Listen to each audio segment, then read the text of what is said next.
Hey everyone, it is that Wreath lady, also known as Michelle. And after my last tutorial about making the pumpkin mesh wreath, I had several requests to show you how I made my bow that goes on there. First and foremost, disclaimer, I am not a professional bow maker. I am not an expert by any stretch of the imagination. If you were to see the first bows I made, we'll just say they were a little laughable. So still to this day, I will put a bow together and I may not like it and I'll redo it and redo it. And I practiced, and that's the one important thing that I want you all to know, that it doesn't just happen. You have to practice doing it. The more you practice, the better you're going to get. Don't get frustrated if your bow doesn't turn out the way that you want it to. Just start over, and the more you practice, the better you're going to get at it. And just don't get frustrated. That's the one thing I can tell you. So first I'm going to show you some of the supplies that I'm going to use, that I always use to make my bows. And first, of course, is a good pair of scissors. If you've seen my other tutorials, I talk about how important it is to have separate scissors. You need to have one good pair of scissors for just your ribbon, and then another set of scissors for when you're cutting burlap or mesh or something like that. So you want your ribbon scissors to be extremely sharp. Okay. Next, and some people don't like to use this, they like to use floral wire. I like to use the zip ties. You can get them in various lengths, and you can also get them in different colors too. But I like to use a zip tie to tie off my bow. It makes it good and tight, and it helps me to be able to maneuver it and fluff it around. Next is wire cutters. If you're cutting floral wire, if you're cutting pipe cleaners, you need to have wire cutters. It'll make it easier on your hand, and it'll cut a lot easier, and it'll dull your scissors so quick if you try to use the scissors. So, wire cutters. This is another little trick I have. These are pliers. Can you see them? They've got the flat on there. When I use a zip tie, whether it is for making my bows or if it's for doing zip ties on a wire wreath, I always use pliers afterwards, because it can make it easier to pull the zip tie really, really tight, and that's what you want. So you need a pair of these. Also, pipe cleaner. You want to get a pipe cleaner that is close to the color of your bow so that it doesn't stick out very much. And remember, I said not the pipe cleaners, but the zip ties you can get in different colors too. So these are the tools that I'm going to use. And another trick that I can tell you is when you're making a bow, to use wired ribbon. Wired ribbon will help with the loops looking neater, and it makes your bow look fuller and prettier. So make sure that you use something with a wire. Also, some of the cheaper ribbon that you get, say like at the dollar store, it's not very sturdy ribbon, and I have torn many bows with ribbon that I have bought at the dollar store, because it's just not substantial, and when you go to tug and fluff, it's very easy for it to tear. So that can be frustrating. So what you need to do is you need to find good ribbon with a wire. The ribbon I'm going to use today is this pretty little leaf pattern. It is wired. I believe I got this at not AC Moore, but at Hobby Lobby. It retails for $9.99, but of course we don't ever buy things full price. I got the 40% off on that. So with this ribbon, you're going to see on one side it has the design, and on the other side it doesn't. And that's going to be important when we're making our bow, because we are going to want the design side always facing us, and I'm going to show you how to do that here in just a second. So I'm going to stand up to make this bow, so you're not going to see my head, you're just going to see this and the bottom part of me, but I'll be back as soon as we're done with that, so don't think something crazy is happening. So this is what we're going to do. We're going to take our ribbon, and I may need to adjust this a little bit down so you can see it a little more, so don't get seasick on me. I think that's good. Okay, I'm not going to cut this ribbon because I'm probably going to use it for another craft, but I will cut the beginning of it. Something that's important when you're making a bow is to have the ends look professional. So I just fold mine in half and I dovetail, just like this. And you have a pretty nice little dovetail. All right, so I hate measuring things. So when you get better at this, you can just eyeball it. But my tail is going to be probably, let's see here. We're going to do 10 inches so that you can really see it really well. So I'm going to start with the ribbon towards me. Let me maybe turn around this way and see if you can do that, see it better. And then I'm going to make a loop. Just your regular little loop. And what's important here is you're going to pinch. Pinch, pinch, pinch. As you can see my little pinch there. And I'm holding it kind of snugly because I don't want it to slip on me. So that's what you're going to do. Okay?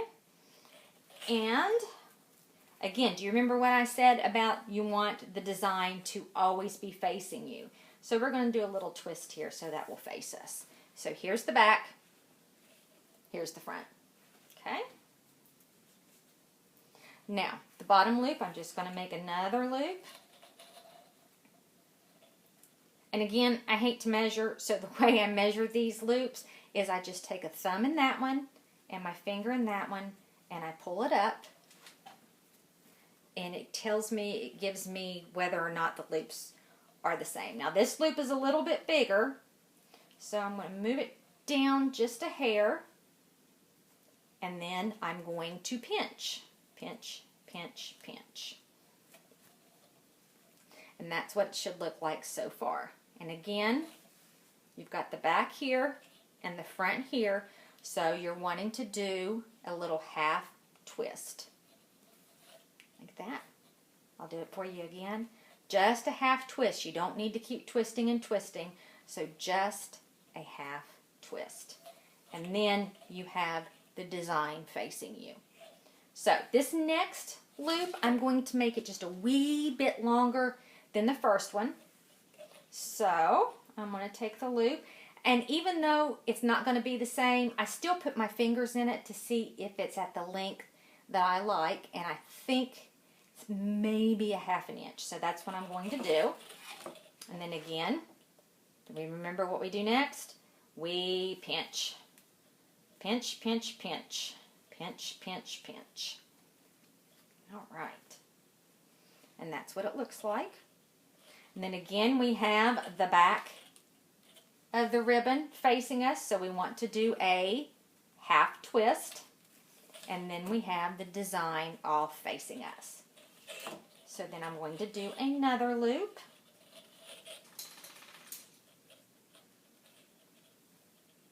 Needs to be a little bit bigger. All right, and then we pinch. There you go. 2 on this side, 2 on that side, and then we do the little half twist. Okay. And then we're going to do another loop, and I'm going to make this the same size as my second one. See? And then we pinch. And then we've got the non-design side towards us. So we want to do the half twist. Okay. And then make another loop.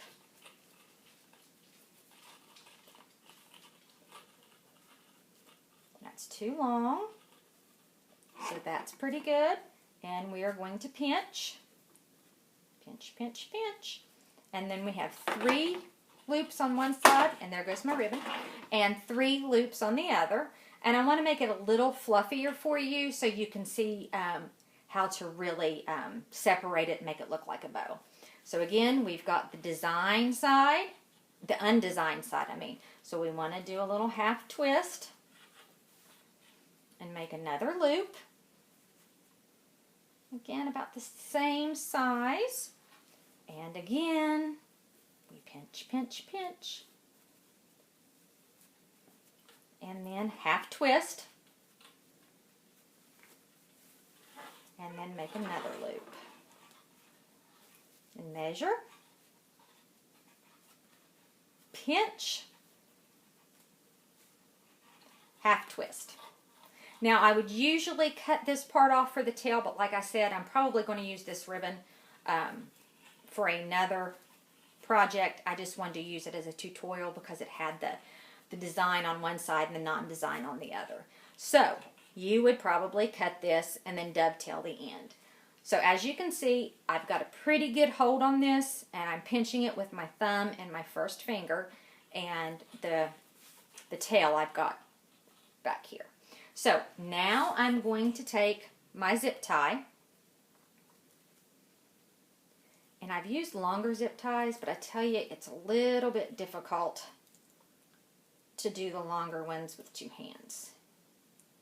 So you're just going to feed the tail of the zip tie into the little square, like, wow! Don't you ever feel like you need to have more than two hands when you're doing something? If you're a mom, like I am, but my boys are teenagers now, when they were little, you needed to be an octopus, actually. So, this is what it's looking like, and I'm just taking the end of the zip tie, and I'm just pulling it, and as I'm pulling it, I'm working my fingers out. Okay?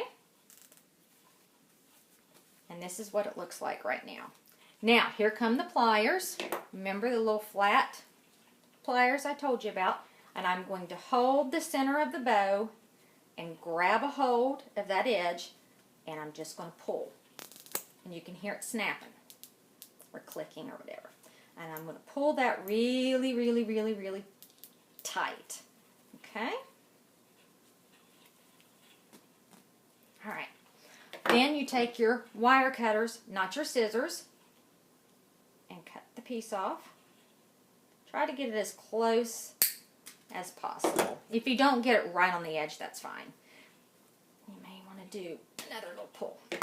Alright, so this is what it looks like. You've got your green zip tie in the middle.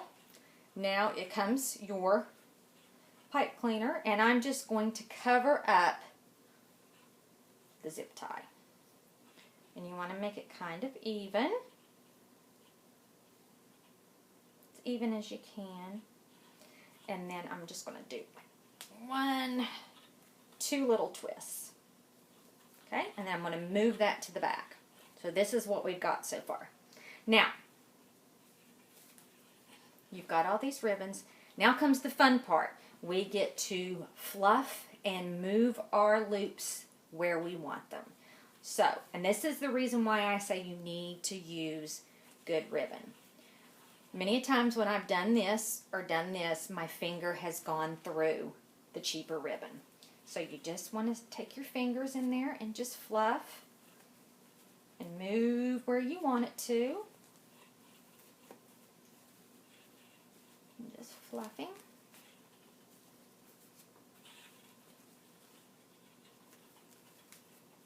Fluff, fluff, fluff.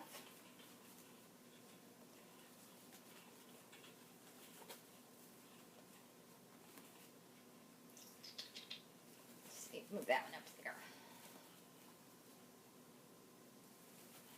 Now, when you go to put this on your wreath, you can still, after you secure it snugly on your wreath, you can still continue to fluff and make it the way that you want it. And another little trick is when you do put it in your wreath and you put it in snugly, it's going to squish the bows or the loops together. So even after you have it looking like this, remember when you go to put it in your wreath, it's going to kind of smush together. And we're going to pretend that this is on a wreath. And then again, you can just fluff. And then here's one of the little tails. And then you can bring this around. And that'll be another one of the tails. liking the way that looks. And when it goes into your wreath, it's going to look like that. And again, once it's secured in your wreath, you can still fluff and move the bows around. I think that's kind of nice. Again, you can do more loops for a bigger bow. You can make the loops a little smaller if you want to. You don't have to. It's whatever you want to do. And practice, practice, practice. That's all I can tell you is practice, practice, practice. And this is what the bow will look like. And I still have the little, this is what you're going to attach it to the wreath, is with a pipe cleaner. So, now I'm going to come back in the picture. All right, let me turn this back up here. Thank you all for being patient, because I am no media mogul. So, this is a bow. I think this is a pretty bow. I love how it's got the, kind of like the it's not burlap, but it's got the burlap look on it.